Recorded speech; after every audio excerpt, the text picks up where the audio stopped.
Right మరొక breaking చూస్తున్నాం. Russia నుంచి భారత్ చమురు కొనుగోలు చేయడంపై ఉక్రెయిన్ అధ్యక్షుడు జెలెన్స్కీ కీలక వ్యాఖ్యలు చేశారు. ఈ విషయంలో భారత్ను నిందించలేమని, ఆ దేశం చాలా వరకు తమ పక్షాన ఉందని స్పష్టం చేశారు.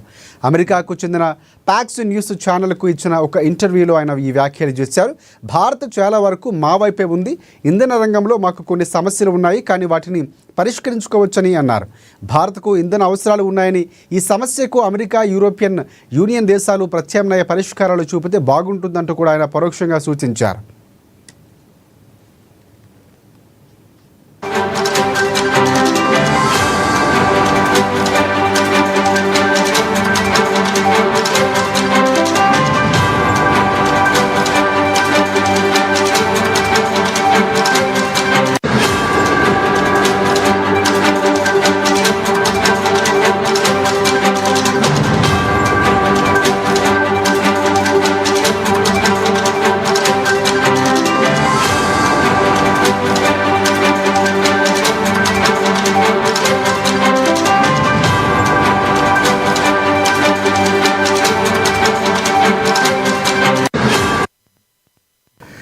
రైట్, రష్యా నుంచి భారత్ చమురు కొనుగోలు చేయడంపై ఉక్రెయిన్ అధ్యక్షుడు జెలెన్స్కీ కీలక వ్యాఖ్యలు చేశారు.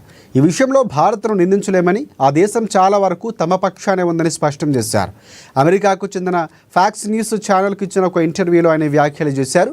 భారత్ చాలా వరకు మా వైపే ఉందని చెప్పారు. ఇంధన రంగంలో మాకు కొన్ని సమస్యలు ఉన్నాయి, కానీ వాటిని పరిష్కరించుకోవచ్చని కూడా తెలిపారు. భారత్కు ఇంధన అవసరాలు ఉన్నాయని, ఈ సమస్యకు అమెరికా, యూరోపియన్ యూనియన్ దేశాలు ప్రత్యామ్నాయ పరిష్కారాలు చూపించితే బాగుంటుందని కూడా ఆయన పరోక్షంగా సూచించారు. Iran will never be on our side because we'll never be on the side of the United States. I think India mostly with us.